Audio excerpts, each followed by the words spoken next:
registered Republicans, you know, the parties have all your numbers. Right. Yeah. They were calling the registered Republicans during that primary saying Ted Cruz dropped out, vote for Ben Carson. And all these people, I guess, maybe some of them would have voted for Ted Cruz, but they voted for Ben Carson. But that's what I'm saying. And he won. Yeah. So and then he won that state. Yeah. You know, $1 trillion plane programs, a bunch of these $1 trillion missile systems programs will just be turning up missing money. And when you start asking people who should know, hey, what happened with this? They're going to have a whole lot of and not know what the answer to a lot of those questions are.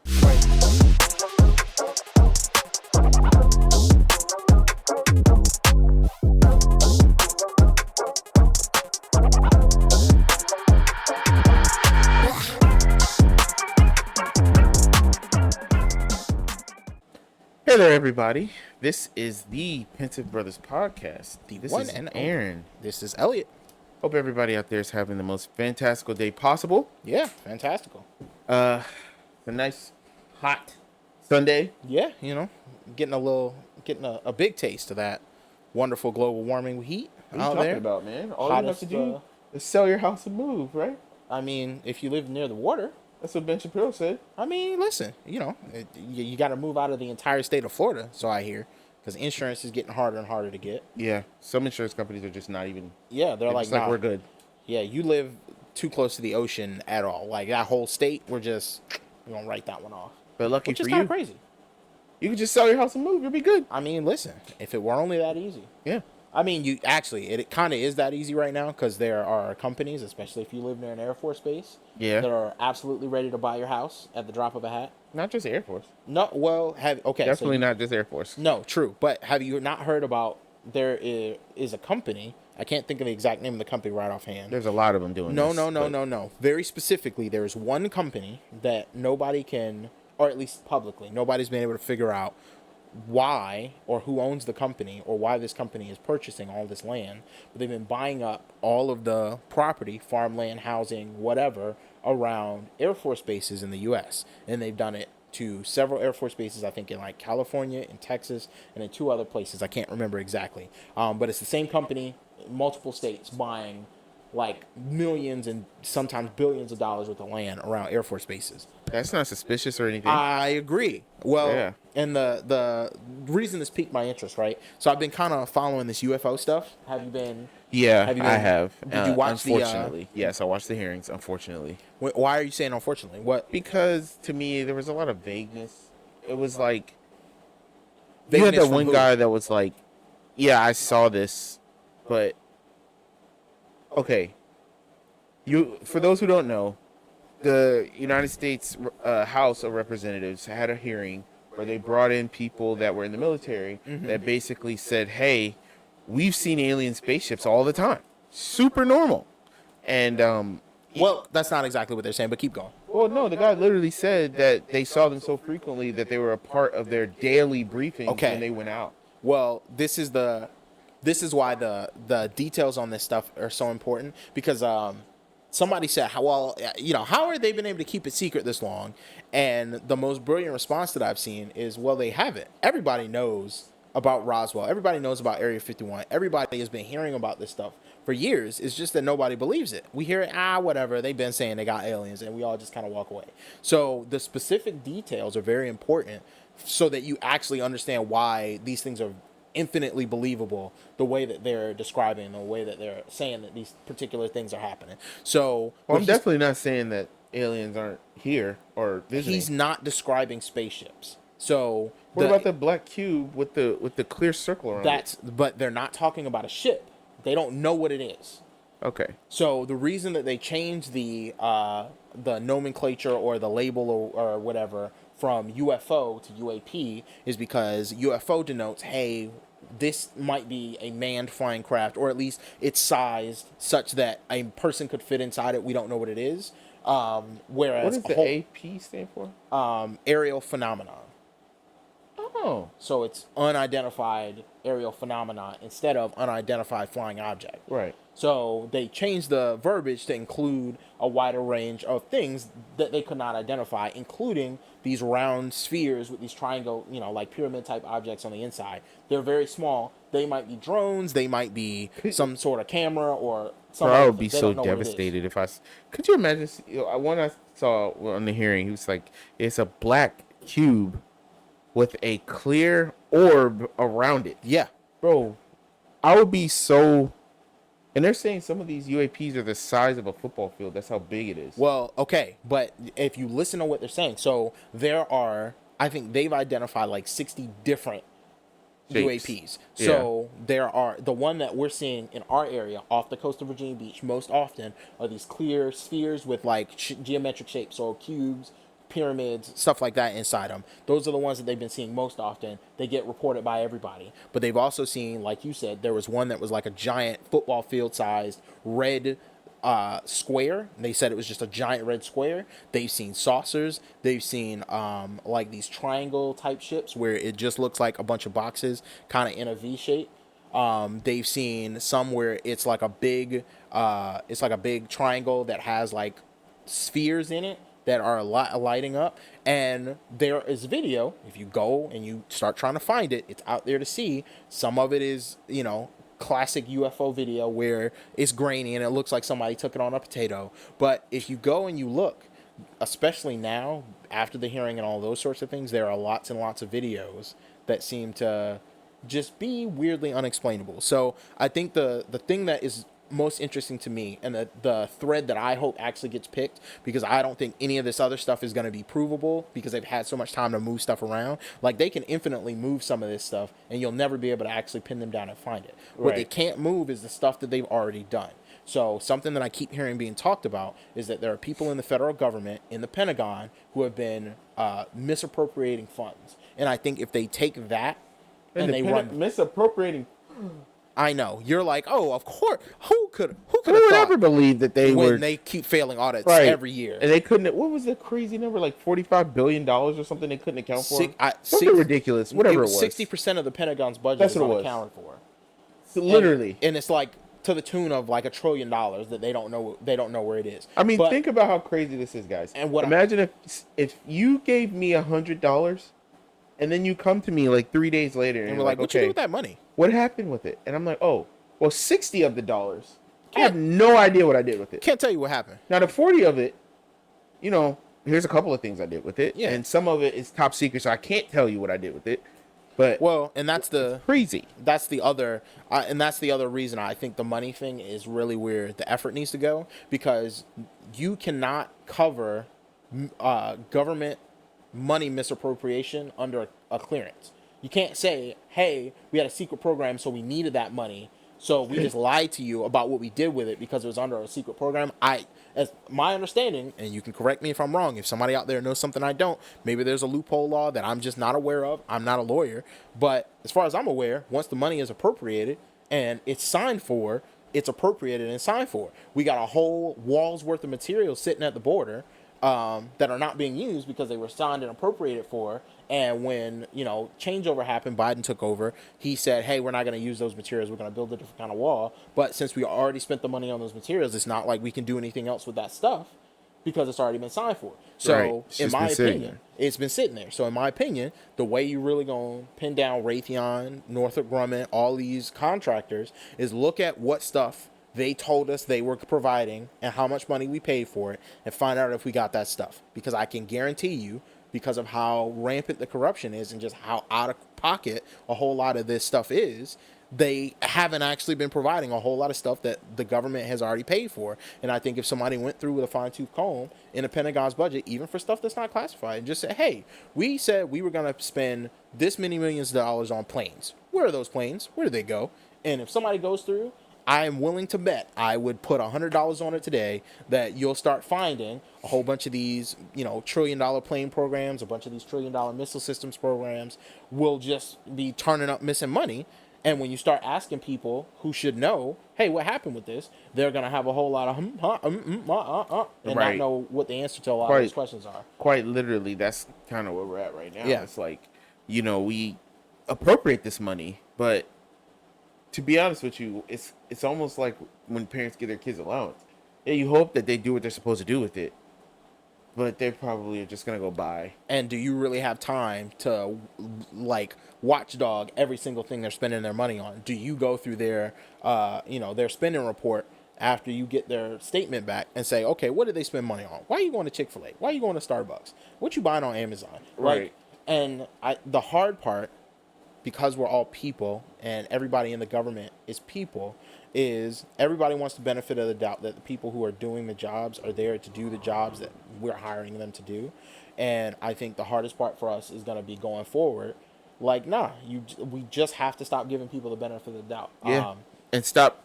We have to also stop just increasing the military budget just for the fun of increasing the military budget. Just because they say they need it. The fact that we literally ended a war and the military budget went up and no one is even.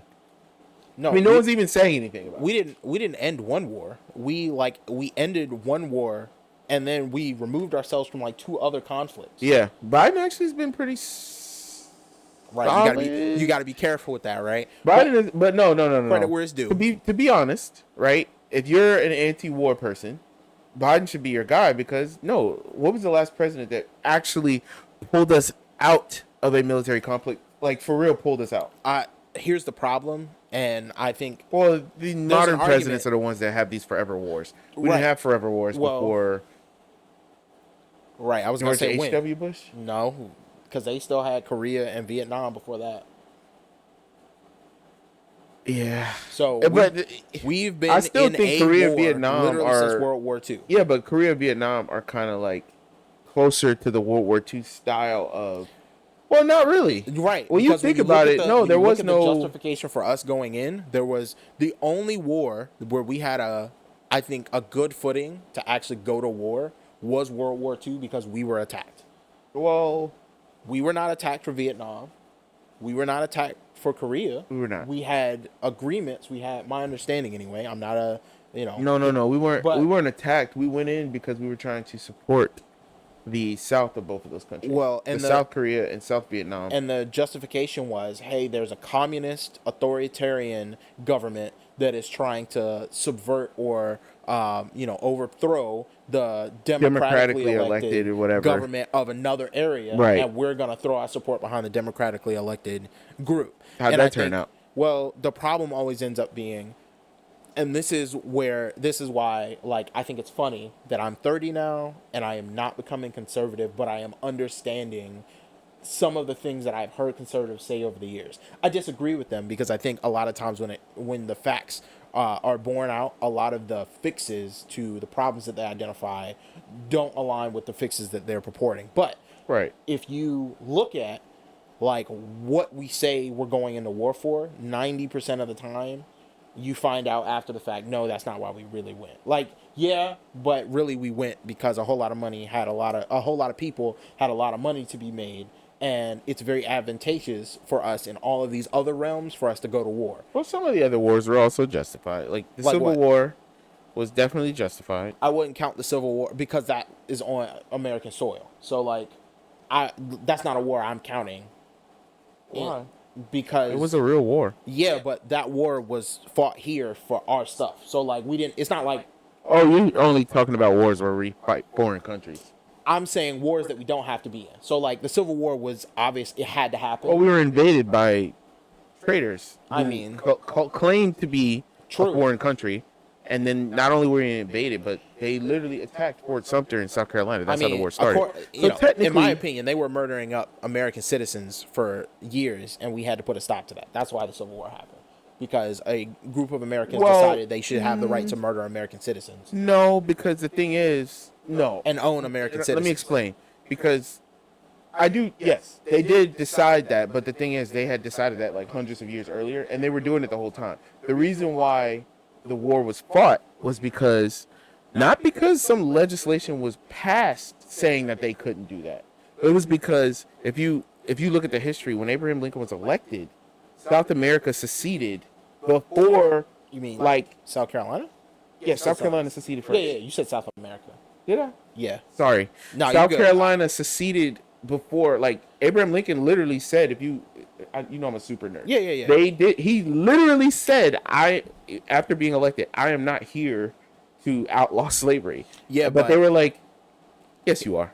well, and We're that's out of here. I think this gets to kind of why I frame the Civil War the way I'm framing it. Yeah. So, like, they weren't upset about him doing it. They were upset that they understood that he had the power to do it. Right. And they and said he was a before, sympathizer to the North. not only was he a sympathizer, but he had already articulated why slavery was wrong. And this is the really, like, to me, this is a really important thing. And this is kind of why. Well, so you gotta, if I assume that you've gone back and you've read Of course, Abraham Lincoln being my favorite president. Because so my understanding of his, not the speeches, what do you call it? The addresses? No, not even the addresses. Before that, when you're His campaign speeches, or maybe his. it's not platform? the campaign speech. It's not the platform. What is Biden ducking right now? Debate. Thank you. I don't know why. I couldn't get His the word. debates. So their debates, basically the debate I between watched him. the mock debate of his because I'm a nerd. Listen, well, a whole bunch of those they printed and made pamphlets out of when him and his opponent debated, and they were handing these pamphlets out. And a lot of people, this is the first time anybody had ever articulated why slavery might be wrong, like in a formal setting. Yeah, I mean, because he did talk about it, but the thing was, And he talked about it not saying he said slavery was a moral evil that America would have to deal with at one point. And so what they heard when you start articulating, hey, slavery is wrong. Even saying I'm it not might saying be you wrong. can't write. It's kind of like when Dad gets up sometimes and he says stuff like, "Oh, smoking is wrong," right? If you're a cigarette smoker and he gets up and he says, "Oh, smoking cigarettes is wrong," like there are some number of people who smoke cigarettes, they're intolerant to even hearing that somebody thinks that it's wrong to do that. Like they don't even want somebody to say that because in their heart they kind of feel like, it kind of is wrong. I kind of shouldn't do it, and I know why. And they don't want to hear that. And they don't want to hear that because they don't want to think about the fact that they probably are doing inoptimal like things and they need to change their life. Like I've fallen into that category before, where like there's something good, you know that a change needs to happen, and you just really don't want to hear that the change needs to happen, right? So the Civil War was about all of the people who recognize, hey, slavery is either it's wrong, or there are some people who are American who think that it's wrong, and I'm not gonna let them take my ability to own other people away. Which is crazy. It is. Now, to them, of course, it wasn't. It was a way of life. Yeah. But when you think about can it, we talk about Abraham Lincoln for a second? Yeah. Because, seriously, I don't know who your top favorite presidents are. I got to revisit that. I got to revisit that list because it used to be top presidents were like Jimmy Carter, FDR. Jimmy Carter? Yeah, I had to take him off the list. So how did he make the list? Okay, I'll tell you how he made the list, and then we'll. Because he did do some good things. He did. The reason he made my list was more about the way that he spoke about why he was governing. But then when I actually look at what he actually did and like the decisions he actually made, they weren't good decisions, and it's kind of hard. Some of them were. Well, Some some of of them actually were. technically achieved peace in the Middle East for a small amount of time. But the way that he went about doing it, the reason it didn't last was because of the way that he went about doing it. Yeah. So half measures. There were half measures, and there were specific things that it's really hard because I see a lot of myself in a person like Jimmy Carter because I am not inclined to hard power. Like that would not be something that I would be drawn to. I'm not trying to go knock heads and, be the strong man in the room and that type of thing. But there is a place for it. And I think in a time where they needed more of that strong man type energy, even if you're not doing wars, you're not going and knocking over heads of state, but you are posturing yourself as, hey, listen, we're not doing that stuff because I'm choosing not to, not because we can't. And like he wasn't bringing that part of the energy. Yeah. And it talks, Jordan Peterson talks about being able to incorporate the darkness. So why are you laughing? Because it's Jordan Peterson. I mean, I think Jordan Peterson is very insightful about very specific things. So if you put him in a conversation about trans people, he's gonna lose his mind. It's probably not very useful in that conversation. Shut up. But if he's That's the talking, sound Jordan Peterson makes all the time, by the way. you're right. Oh, But I think it's a Canadian thing actually, because he does the A. And then he also does a lot of crying. You ever notice that? He doesn't do a lot of crying. He has cried like 3 times. I can prove that he does a lot of crying. Okay, well, I'll send it to you. You send it to me. Send me your super cut or his. There's mashup definitely or a super cut, and it's believe definitely it. hilarious. That's probably rude, but we got to talk about that too. But Yeah, well, anyway, to wrap up my back to the point, president. to wrap up my point. So Jimmy Carter, I think he was originally, But he would have been in your top. He was on my top 3 list. Top 3. He was because I listened to a bunch of Jimmy Carter speeches. Some of them were post his actual presidency, and some were like his campaign speeches and things, where I'm listening to him talk, and I'm like, man, the vision, the thought process behind what you're saying, I really rock with, I really value. But then again, when you actually go and look at his policies and what he actually was able to accomplish, like as president, wasn't very impactful. Nah, like. So who else was in that list for you? FDR for sure. And not FDR, the other one. Oh yeah, Teddy Roosevelt. Teddy, yeah, Teddy was probably one of my favorite presidents. He was an amazing president. He was, and the reasons that I like Teddy are very different than the reasons I like FDR. And then Obama obviously made the list, even though I have a lot of problems with Obama. I think he'd probably be third just because it's so hard to pick somebody else like in modern history. I don't think there's another modern president that I can even rock with. You would put Obama in the top 3 of all time presidents? Yeah. Wow, your list is so different from mine. Because Obama, in my opinion, was a good president. He was a good president. He's top 3 He's top 3 in my list because I'm trying to think of presidents who. Maybe you don't know what all the presidents did, and that also might be true because there are a lot of presidents who I'm not familiar with their accomplishments. So maybe I don't know, like I'm trying to think of like you don't have Lyndon Johnson up there. It's wild. Civil Rights Act, Voting Rights Act, yeah. The Fair Housing Act. Yeah, but I question. Lyndon Johnson came immediately after JFK was assassinated, right? Or am I mixing that up? Okay, I have questions about whether any of that was actually Lyndon Johnson. No.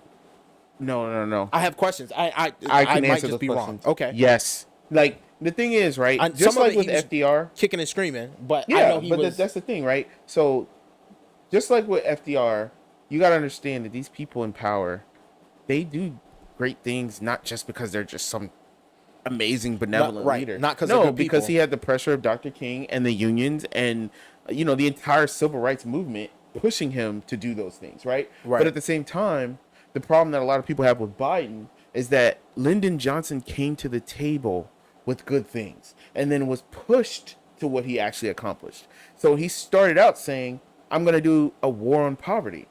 He started out saying, we are going to continue what FDR started.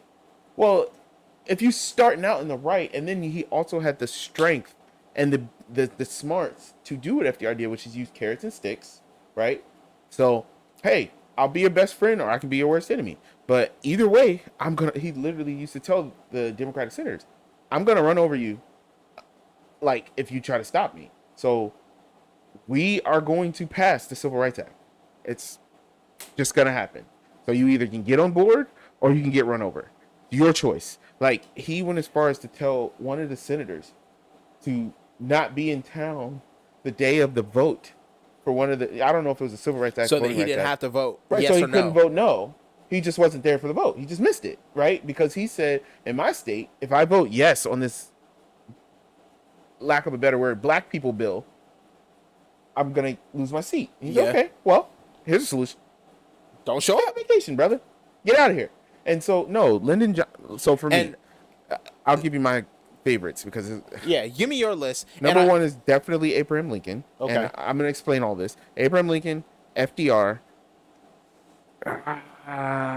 probably, Lyndon Johnson, and then Teddy, and then George Washington. So the reason why, for me, Abe Lincoln, you don't have to explain. I understand. The same thing for Lyndon Johnson. I mean, for Abe Lincoln, is the same for all of them. Okay. What makes you in my list is you did something that no other president had to do. You know what? That's why my list is the way that it is. Okay. And that was kind of why my list was the way my list was, which is why I had to Honorable take. mention, unpopular opinion, Richard Nixon. Sorry. Richard Nixon did a lot of good things. I understand why he's on. He was a crook. Yeah, but he also like, and this is why it's so important To be nuanced. not only to be nuanced, but to give everybody like credit where it's due, right? Yeah. Because I think as bad of a rap as Nixon deserves and gets And earned. right, because he absolutely was a not good guy. There were a lot of very specific things that he was very forceful about that he was able to get through, probably because he was a crook and because he was so aggressive about doing basically whatever he wanted, no matter what anybody else said. He was also deathly afraid of losing. Yeah. So he was paranoid.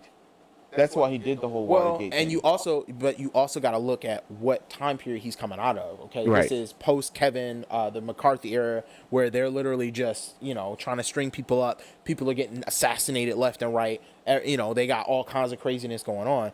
And when I look back at that time period, it is very weird how many people were getting assassinated in our country. I mean, Teddy Roosevelt became the youngest president in American history until JFK. Right. He became the youngest president because his president was assassinated. Was it And- William McKinley? Is that? I think it was McKinley. I have to look it up. But Yeah. yeah. So he was on vacation in the mountains. That's and what I'm saying. He gets shot like right in the chest. Well, and the number of presidents and senators Who and were- public people who got assassinated in our country between like Or even attempted to be or was shot and survived. I don't even count the attempts, because if you didn't make it happen, I don't know if you actually meant to make it happen. Well, 'Cause Ronald back Reagan, then, they tried to kill him. Remember? I do remember We have a that. family member that was in the Secret Service at the time. We had one? Yeah, we do. Yeah, that was like there when they tried to kill Reagan. Oh, for real? Which one? I don't know his name. Okay, we'll have to talk about Yeah, that yeah. after the pod. Dad told me something about it, and I watched the video about. Yeah, I want to Reagan's. know that. I want to know our history. Yeah, yeah. Because that's a cool factor that I didn't know. I'll have to ask Dad again. The number of public officials who were assassinated between like the 40s and like the 70s is actually really crazy if you look at the full list.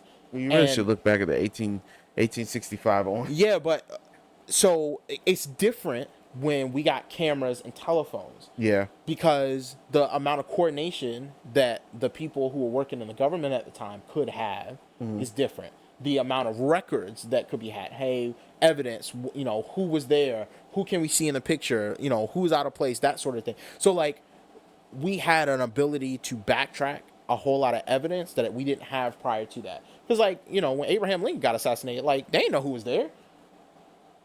You got the written list. No, but- they and you knew. got they can close the doors, but like, if it wasn't for the fact that the dude literally walked in the theater and shot him and then tried to walk out, like, Well, no, because his situation was a little different. Specifically, he shot him. Then they were at a play. Yeah. He then jumps onto the stage of the play, Oh, see, I didn't know that. breaks his detail. leg. Right, he jumps off the balcony, lands on the stage, breaks his leg, hobbles his way back to his horse, flees. Right. So And they catch him. Yeah. The Union Army went on a manhunt for him, and they searched and searched and searched. Now, there's also, I don't know if you know about any of this stuff, but Nah, so inform his family, the Wilkes Booth family, is saying they're claiming that no, they did not kill him, and he lived the rest of his life and had children. He's got a descendant that did an interview with like ABC or something like. I And think they're 10 like, years hey, ago. y'all. They're like, no, he was like my great grandfather or He something. didn't murder nobody. And no, he definitely murdered him. He had the gun in his hand when he landed on stage. So they're saying he got away with it. Right, but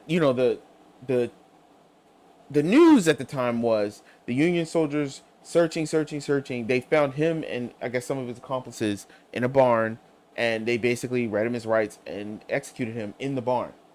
Not a public execution, not a massive funeral. So now it's kind of Now we got plausible deniability Right, on whether, so- and I whether can they s- were like, actually, And if we any of think you you did a guys- good thing. We're glad. And if any of you guys like want to see any of this, just get on YouTube and type in John Wilkes Booth descendants, and Well- it's videos where they talk to the real news, and this is recent, saying that he survived. They caught his like accomplice, Yeah. and executed him in the barn, but he basically escaped, lived, and stayed in lived the America rest for of the his rest life of and his was fine. life. That's crazy. So I don't know which one's true. Well, okay. So it's funny that you bring that up, right? Because, so Judge Joe Brown. of course, I He's don't shorter know. than you think. He is shorter than you think. Because you always see him like on the podium, so you never know how tall he really is. One of our frat brothers took a picture with him about a week and a half ago. Yeah, he might be like 5'8", 5'9". Yeah, He's not tall, but I don't even. Yeah, Judge Joe Brown apparently was like a Black Panther back in the day. He was real? like on the so Sabby Sab's podcast. Shout out to her. okay. So she interviewed him, and he's talking about why he thinks the FBI actually murdered Martin Luther King. Okay, now Well, there's a lot of people that believe that. well, okay, there are a lot of people who believe it, and then there are people who have a bunch of evidence, like specific I wouldn't be time, surprised. place, date that they can point to. So I'll give you the general concepts, the cliff notes. So his story is the FBI had two guys who just got back from Vietnam, who were snipers in Vietnam. They went and grabbed two experimental rifles from, I believe, the CIA or some other government entity. They checked these rifles out. There was 5 of them. They checked out all 5 and the ammo for it the week before Martin Luther King was supposed to be in this area. These two snipers were interviewed for an employment opportunity, and then the rifles were missing ammunition, and the way that the shot was made could only have been made with, rifles that were a new version of these rifles. Like they Some couldn't have type been, of extra precision. because of how far the shots came from and all that stuff. And the guy who walked Martin Luther King out of the door that he walked out of was not the person he was supposed to be walking with, and that wasn't the door he was supposed to be going out of. So the original plan was for him to go out, I believe, the back door or a front door where he could be protected. He had a security, yada, yada. Instead, this guy walked him out of like a side door that they had cleared the whole area of. They had already told everybody, don't be around there. All of the police officers from that area, the black ones who were supposed to be protecting him, had all been pulled off of his detail. Yeah. So there was just all of these weird, sussy details around how that could have happened that seemed to lead to, hey, this was a setup.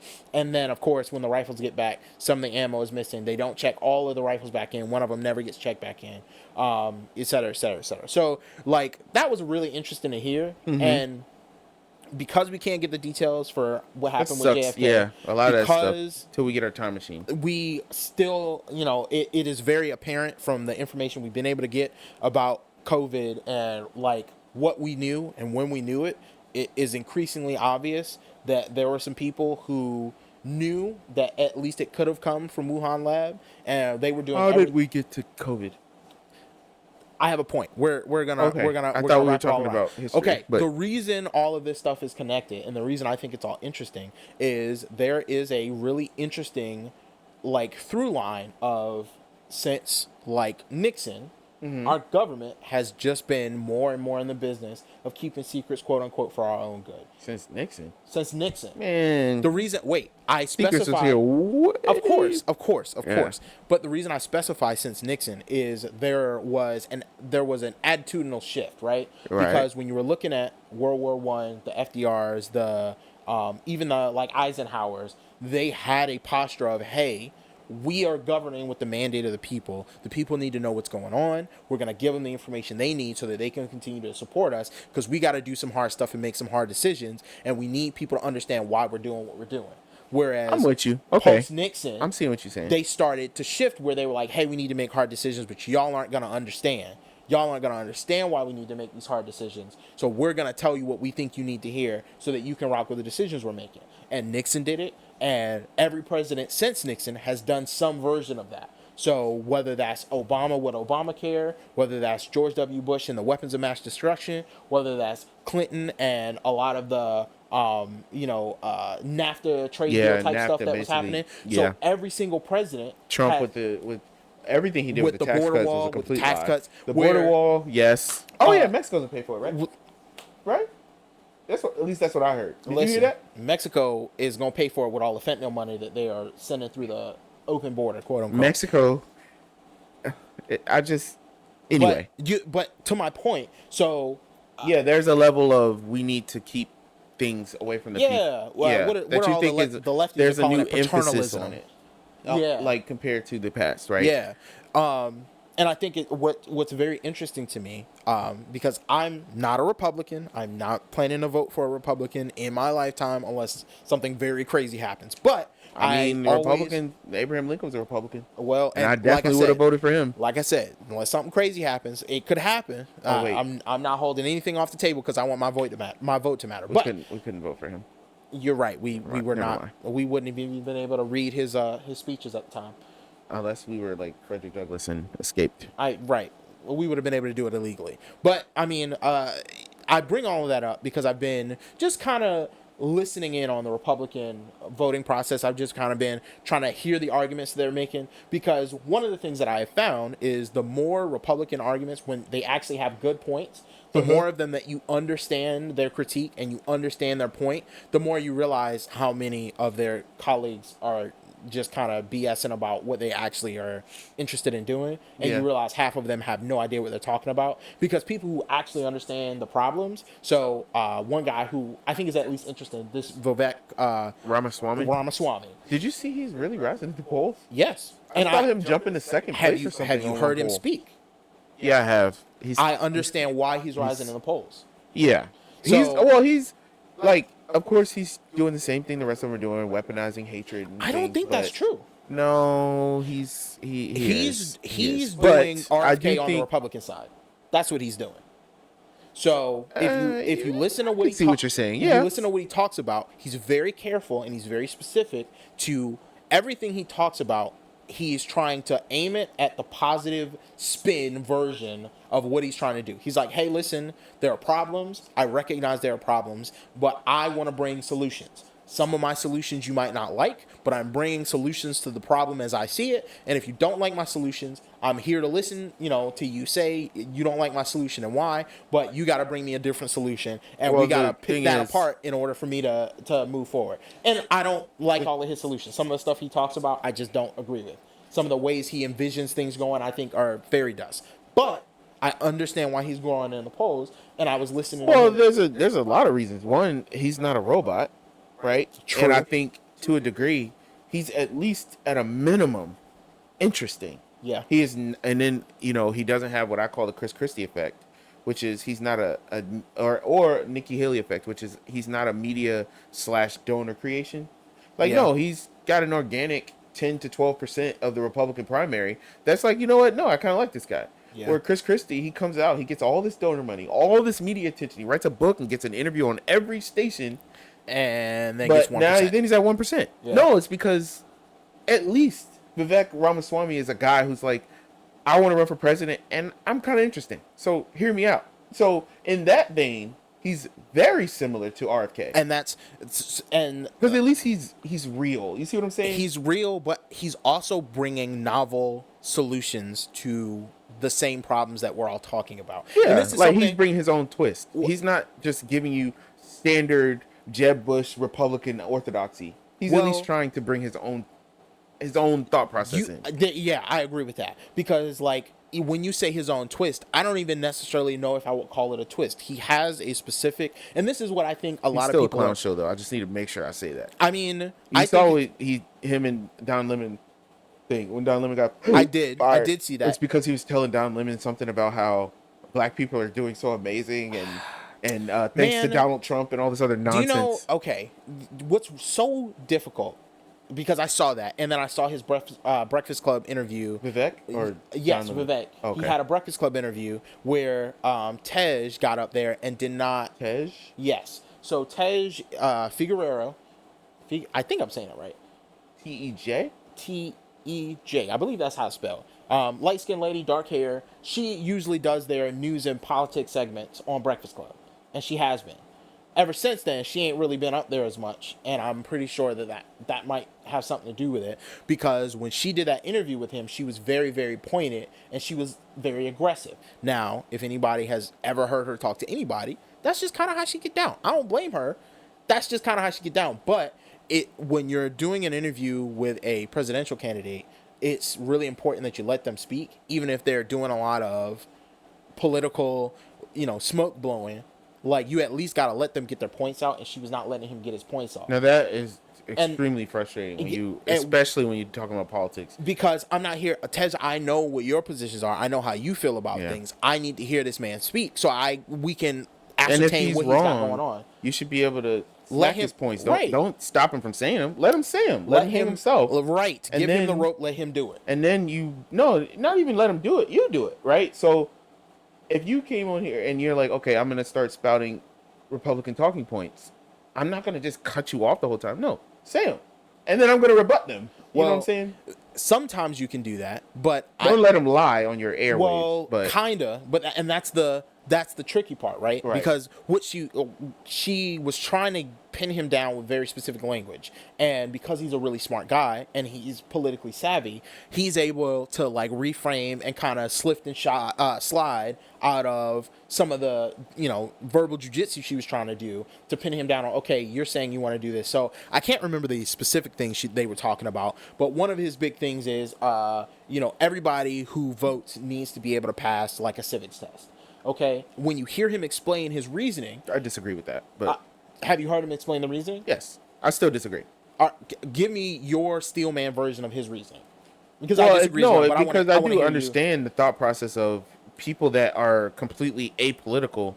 They are, you have all these ads and all these different things that come in, and yes, they do sway the electorate, which at that point gives the people with the most money the ability to sway everything, because all they're getting is the flash ads. And then, they go and they vote for whoever. And then he also has the little woke thing where he's wait. These people are voting woke or whatever. But I still don't think you should have to take a test. Wait. I think if you're a citizen, you should have a right to vote for whoever you vote for. Okay, I hear you. Full stop. But I want you to defend that a little bit because I don't believe that. You don't believe that all citizens should have the right to vote? They don't right now. I think that they should. Okay. Do you think that people that are like if you have a felony, you shouldn't be able to vote? No, you should be able to vote. Okay, I don't know. Okay, good. We're in agreement. Okay. I'm not saying that we have reached full voting rights now. I'm not saying that. Wait. But I'm saying I don't think you should have to take a test to vote. Okay. Why? Why do you think you shouldn't have to take a test in today's climate? Because I could tell you. Okay, tell me. So, at the base core of it, what is a right? That's not an answer. That's a question. No. I'm being serious. At the base core, what is a right? A right is something that you get no matter what, right? No. So, a right is not something you get no matter what. You have for example, we all have a right to an attorney. You have a right to a speedy trial, even though it's not always speedy. But at the end of the day, if you rob a liquor store right now, you're going to go to court.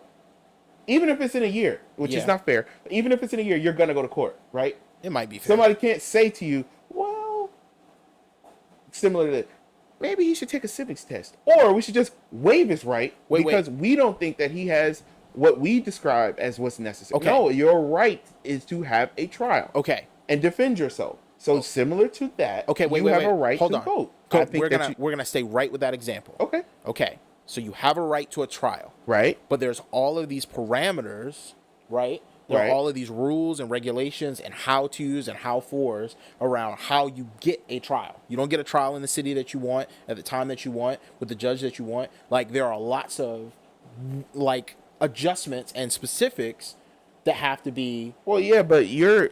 Okay, but those specifics... Now, when you say it, that's not... And this is the important part to me, right? So the specifics around you getting a trial are all in service of you getting the highest quality trial that you can get for whatever reason you're in court. And I think to his point, if we want an electorate that is using their vote to elect leaders who are actually going to govern, I think we have to ensure that voting is happening in the ways that it needs to happen. Now, to your point, I don't think a test is going to do it. I think that there is probably, if it were me, there would probably be some kind of, when you register every year, there's a mandatory class that you take with your voter registration. So, and it would literally be that 15 would weed minutes. out a whole lot of people. No. You know how many people would be like, I'm not doing that. You can tell yourself what you want to. Wait. I know how Because people are. I hear you, but on the other half of this, okay, so, and this is one of the reasons that for all of his faults, and I would be not, more open to that than a test. well, for all of his faults, he talks about, hey, listen, okay, I understand that people don't like my exact plan, but here is the compromise. We make voting day a holiday. Everybody. Well, Democrats definitely want that. Republicans wouldn't allow him to do that. And that's my point. He has agreed. He said, listen, if y'all really want to fix voting, make it a holiday. It's one day. Everybody votes on the same day. No mail-in, no. No, I don't agree with that either. Well, but if it's a holiday and we make it so that, hey, we remove as many impediments out of the way but what would be the purpose of getting rid of early voting? Why? I'm very interested. Because it's more apt to miscounts and it's more apt to being gamed. It's not that it's being gamed. It's not that it will happen. Oh, let's discuss that. What you just said. The more times that you're counting votes, the more opportunities you have to miscount votes. Okay, so have you want looked all at the votes in one place. statistically of all the recounts that happen all the time? Yeah. All the elections that happen all the time. All of them have early votes and mail-in votes. Yes.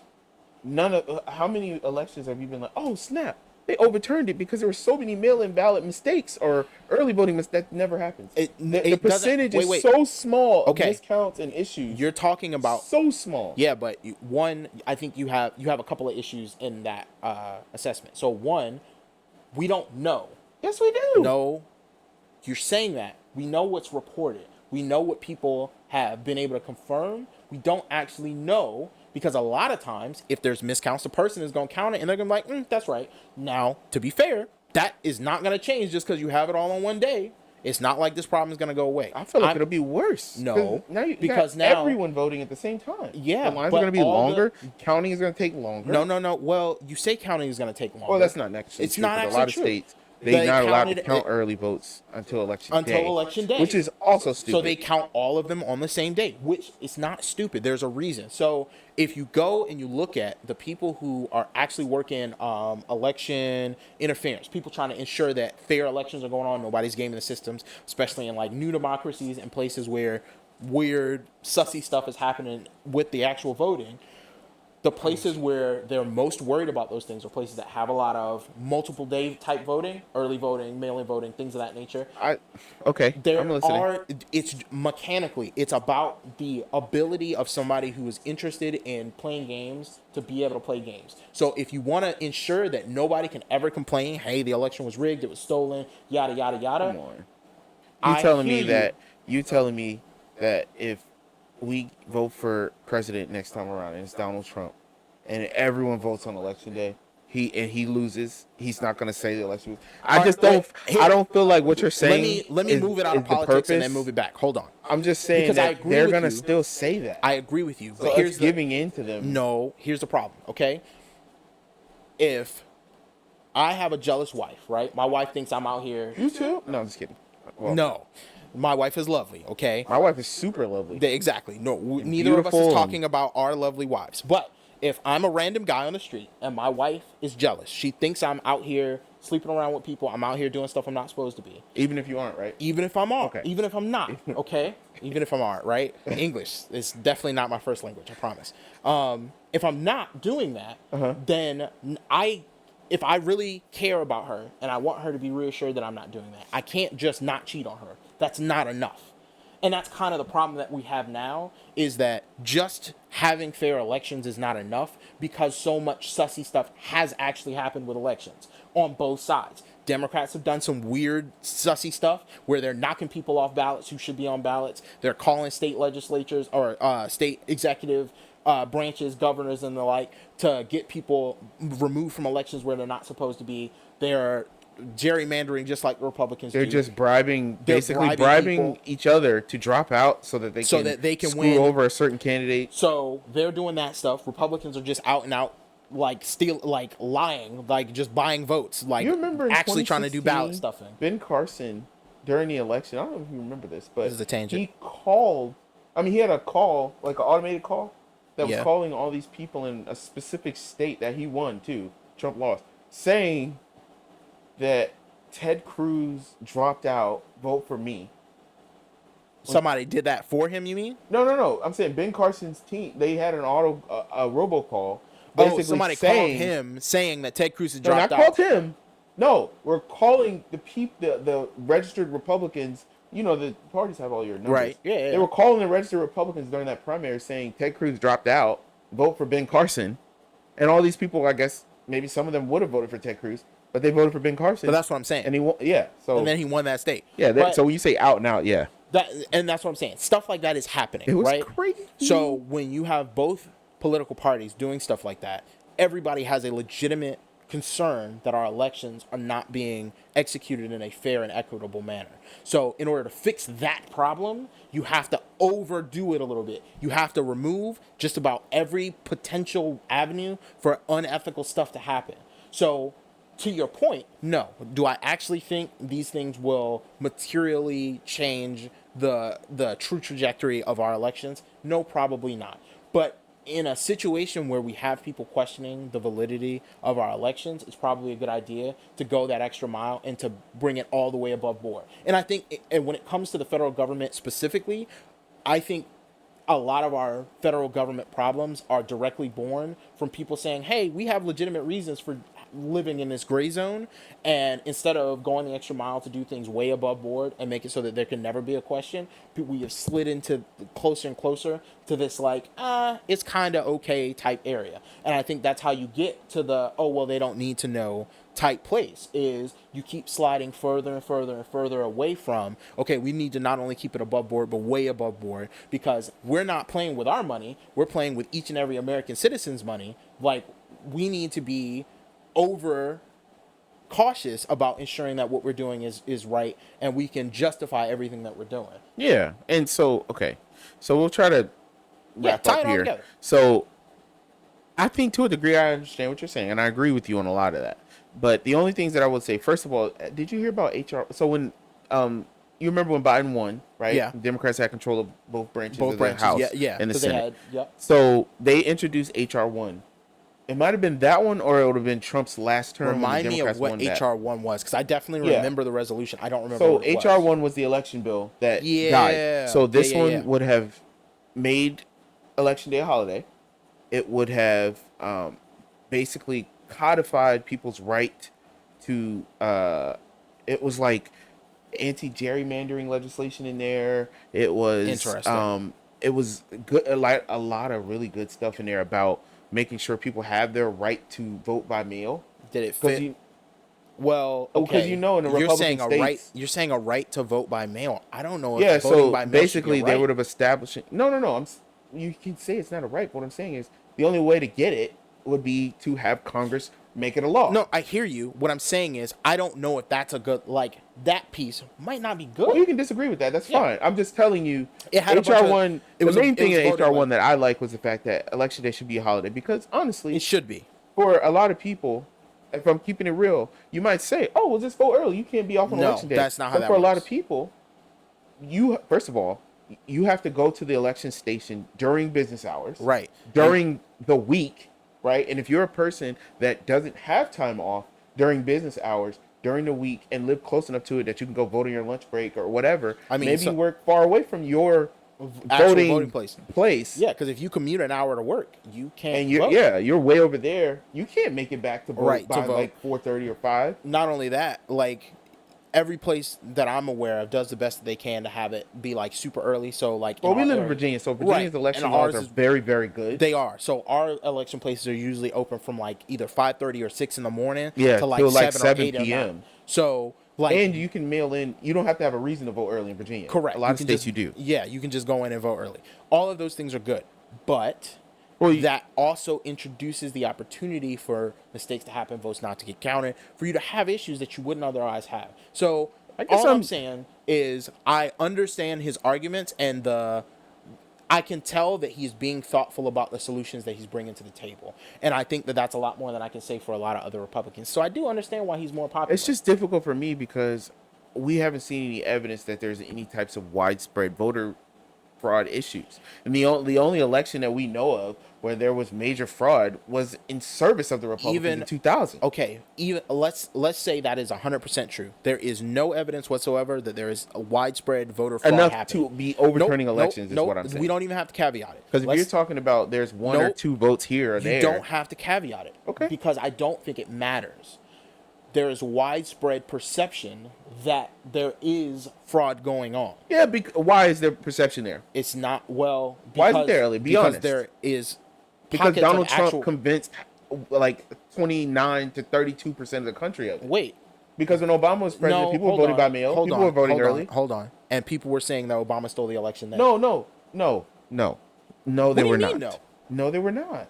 And literally, George W. Bush did not even saying he was a Kenyan who came in and stole votes, and that's how he got elected. No, Fox News is going to say that anyway. People that are going to believe that from Fox already believed it. Okay, and you're missing my point. What I'm saying is people like you who didn't believe Obama would have stolen an election are starting to kind of say, well, you know what, wait. That's not what I'm saying. No, you're saying that there might be a chance that elections could be severely impacted if people are voting early. No, that's not at all what I'm saying, and that's why it's so important. Okay. What I am saying is that the perception exists. The solution to the perception is to overdo the fix. So, I disagree with that, but okay. In a situation where, actually, let me think about that, because I was gonna say where it can't hurt, but it is gonna hurt. That's what I'm saying, because you're gonna impact people like me who vote early. Now you're saying, you have to vote on election day. Wait, but why? But if we say, okay, we're not talking about saying nothing else is changing, but now you have to vote on election day. Because if that's the proposal, that's a failure out the gate. That's not reasonable. Well, no, you said if we made election day a holiday. We make it a holiday, the government automatically provides you a voter registration ID. But I don't want to vote on election day. Wait. Why not if it's a holiday? First of all, I don't like waiting in the voting line. That's why. And I feel like it's my right as an American to vote, but I don't understand why. So you're saying there is a perception that there is this issue with voting early, voting by mail, not voting on election day, et cetera, et cetera. And what I'm saying is, based on the facts that are available to us, that's not true. Donald Trump just said it is. But now my way of voting is now being impacted. Why? Here is the problem that I think I have with what you're saying. Okay, you have had a voting experience because you and I have lived in Virginia our whole life, right? You have had a positive voting experience, and you have not seen nonsense go on in your voting area. I'm telling you. I have a response to this, but go ahead. Okay, I'm telling you that nonsense happens in other people's voting areas, in places that are not as well financed, in places that are not as well run, in places that are not as well legislated. Nobody's actually watching. So it's really important that in those places, because all of those people still get to vote, in places where it hasn't been done well, we need to ensure that those people also are feeling like their vote is being counted correctly and cast correctly and all of those sorts of things. In my opinion, voting should be federally standardized for all the states. It's crazy to me that every state does it differently. Yeah, that's what I was about to get at. To me, I think that should be I think stripping everyone down to, take away all the extra voting, no early voting, things like that, even though you get the holiday, I don't think is the right approach. I would say everyone should get the same experience we get, which is you have the option, because we've literally been doing mail-in voting since the Civil War. Literally. I hear you. So it's like to say, all of a sudden when we have... You're saying we've been doing it all this time. And what I'm saying is that there is evidence and there are stories and there are complaints that we have not been doing it well since the Civil War. And no, there are stories and there are complaints. You said evidence. There's evidence that elections have been incorrect. There's evidence that people's votes have been lost. There's evidence that even after a recount, votes have not been counted properly. There is evidence that places have... I can't name the last election that had a recount where the election was flipped. It's not about it being flipped. And this is the part Okay, so do you think that if we did all in-person day of election voting, right? So if you're sick, if you have a vacation that you plan, you can't vote. Sorry. If we did day of election... Why would you plan a vacation around voting day? What if that's the day that you want to go? What if that's your anniversary? What if that's the week of the concert you're trying to go? Who knows? You can't. What if you're sick? Well, What if you have COVID? What if is somebody died and you travel to another state for the funeral? Like, so I'm gonna channel a little Alfred Jr. real quick. Your right is also your responsibility. Yeah, so, but no. Your right is also your responsibility. You have a right to vote.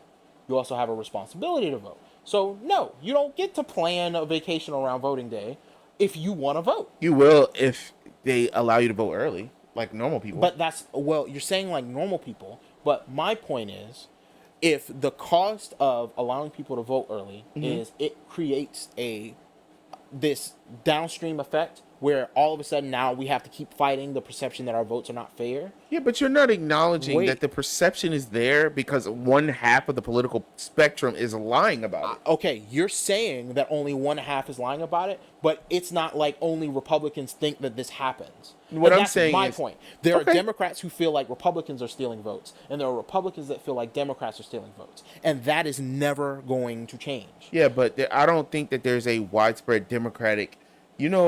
These elections are being stolen. You are wrong. You said votes. There's a difference between an election being stolen and a couple votes being stolen. Hold on. You are not about to gaslight me right now. Gaslight you? Yes. When Bush won, Bush Jr., when he won, everybody said that he didn't actually win that election. Why? In 2000? Yes. Because the Supreme Court said Yes. they were not allowed to do a recount. And so Jeb Bush, who was the governor of Florida, the governor of Florida, assisted the Republican Party and Fox News to announce that he won.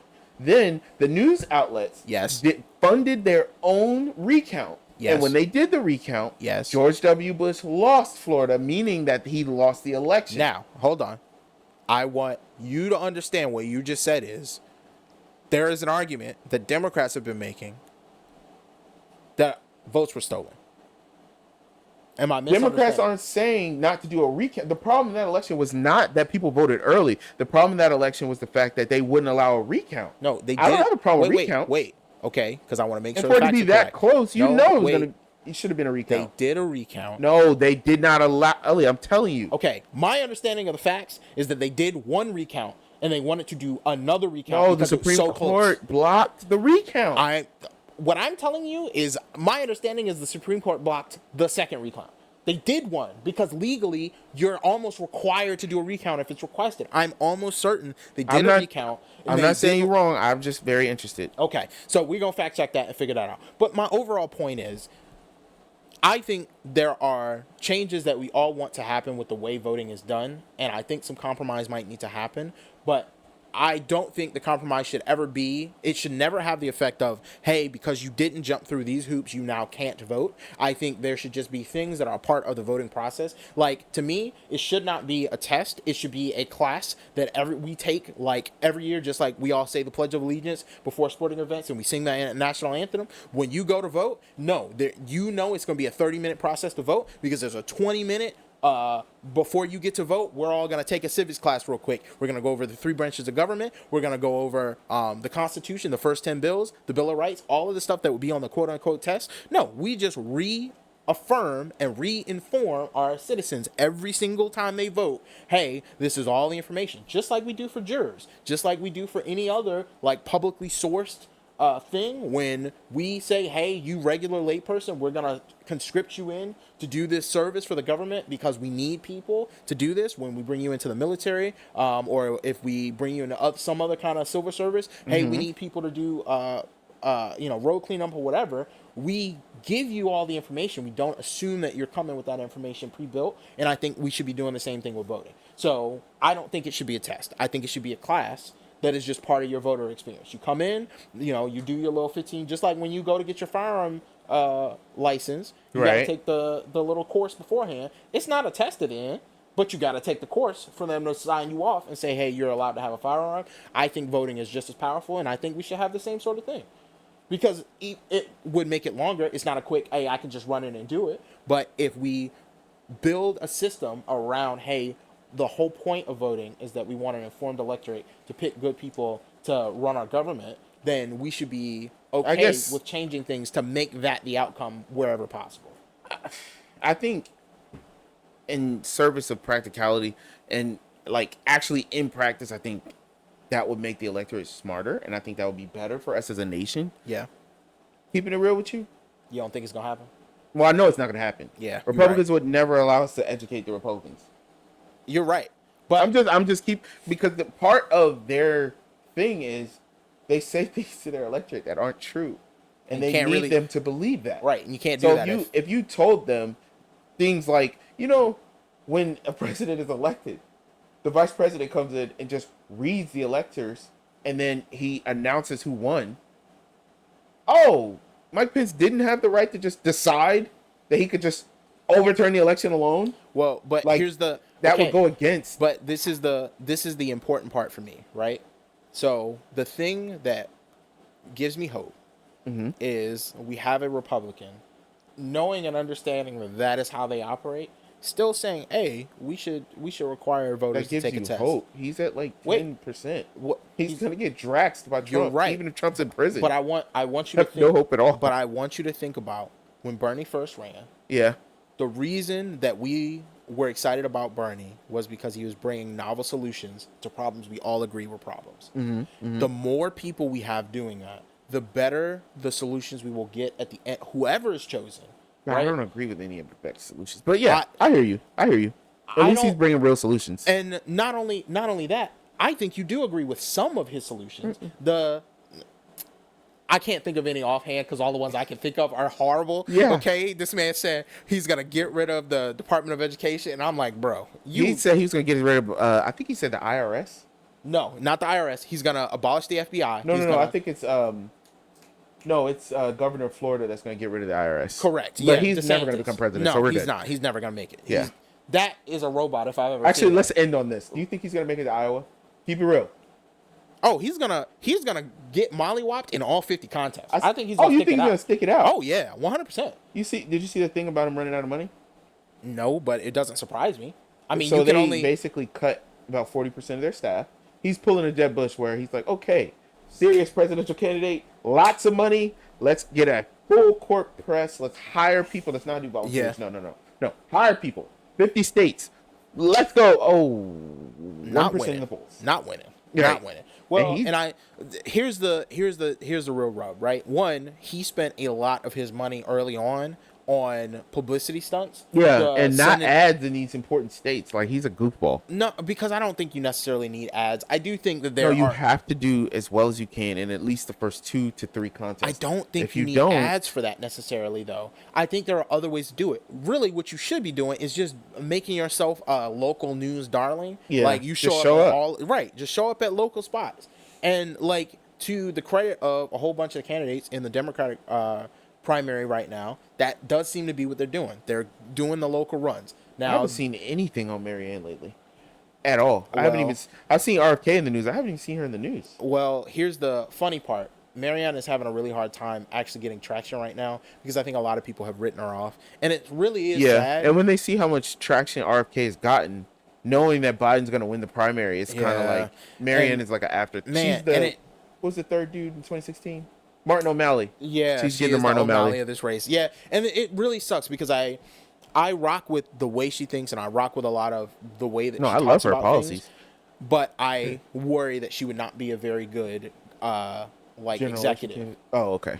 I worry about her ability to be an executive because it is, and we'll I think we can wrap Yeah, it we up can on wrap, this. yeah. I think being an executive is a very specific job. It requires a specific set of skills, and I think a lot of times in politics, especially, we are not actually appropriately evaluating people's ability to do the job we want them to do. I was thinking about this with AOC, right? So when AOC got elected, she had all of these ideas about what she was going to do when she got to Congress. But if you think about what a representative's actual job is, the majority of their job is just advocacy. It's calling people to get information and then calling more people to find out, hey, this is the information that I got. Is this accurate? What counters this information? And then bringing those things to the public and saying, hey, this is all the information that I have. This is why I want this to be the law now based on this information. You guys need to agree with me, and here's why. Like, when you think about the job in that manner, a lot of the way that she went about trying to do the job early on was not effective. And I think that's why now people are saying, oh, she's just a regular Democrat. But a lot of the reason that she ended up that way is because her actual job is just being a regular Democrat, like 80-90% of the time. But the 10% where we really need her to be a firebrand and to be out here saying, hey, no, listen, this is not right. That's the 10% where I think she's fallen off the boat and she's kind of just fell in line. Big time. And it's not just her. It's not just her. It's a lot of them, because I keep saying, where's Elizabeth Warren? Where are they at? Where are they at on any of this stuff? And, well, we'll talk about next time, but they have 2 bills up right now, a wealth tax bill and a minimum wage to $17, I think it is. What's the over-under on the getting passed, though? 0 and 0. Yeah. That's what There's I don't even think it's going to get introduced. Forget passed. just not even going to go up. Oh. Well, I mean, and listen, like I said, I think the important thing is we should be evaluating all of these people that we're electing into office on their ability to have good ideas, to come up with novel solutions to problems that we all agree are problems and we haven't heard new solutions for. And the more people, like the one thing that I would implore people to do is if you hear somebody coming up with a solution that sounds crazy, listen to them and try and understand where they're coming from, because sometimes even if you don't agree with their solution, the way that the thinking that brought them to that solution might inform the proper or a more proper solution that might just not be what they're saying. So Vivek is a perfect example of this, where he comes up with all of these solutions to problems that I think we all agree are problems, but his solutions ain't gonna get it done. It's crazy. Yeah. But his thinking, his way of thinking about it is interesting. It's novel. It's unique, and it's unique enough that we should try and get in his head a little bit and see if we can, extract some gold from all of the other stuff that he's got going on. Gold. So that's right. So, but listen, I think that's a good place to cut it. This has been the Pensive Brothers podcast. I'm Elliot. This is Aaron, and we are out.